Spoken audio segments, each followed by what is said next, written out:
আসসালামু আলাইকুম এভরিওয়ান। আমি অনেকদিন পর আমার একটা নতুন ব্লগ নিয়ে শুরু করলাম আজকের এই ভিডিও। তো আমি সবাই অনেকেই বলে যে আসলে গার্মেন্টসে কি কাজ করে, গার্মেন্টসে আসলে কি কাজ হয়। আমি সেই কাজটার বিষয়ে, আমি যে কাজটা করি, আমার যে সারাদিনের যে কাজ গার্মেন্টসে, তো সেই কাজটা নিয়ে আজকে একটু আপনাদের সাথে শেয়ার করব। তো এই হচ্ছে আমি যে প্রোডাক্টটা তৈরি করি বা যে গার্মেন্টসটা তৈরি করি, সেটা হচ্ছে যে এই একটা বডি, সেটা হচ্ছে জ্যাকেট।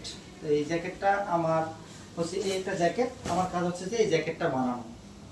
এই জ্যাকেটটার প্রসেস আছে, অনেকগুলা হুড আছে। মেবি এই জ্যাকেটগুলো তো যায় বাইরের কান্ট্রিতে, যেমন ইউরোপ আছে, ইতালি, বাহরাইন, তো এইসব দেশে যায়।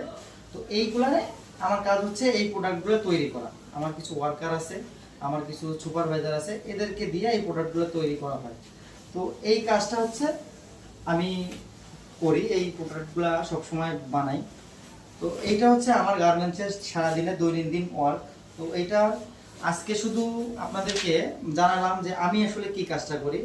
নেক্সট দ্বিতীয় পর্ব আমি আপনাদের সামনে আবার উপস্থাপন করব এটার কোয়ালিটি সম্পর্কে, এটা কিভাবে আমরা বানাই, কিভাবে তৈরি করি, কিভাবে একটার পর একটা প্রসেস যায়, সে বিষয়ে আমি নেক্সট কথা বলবো। তো সবাই ভালো থাকবে।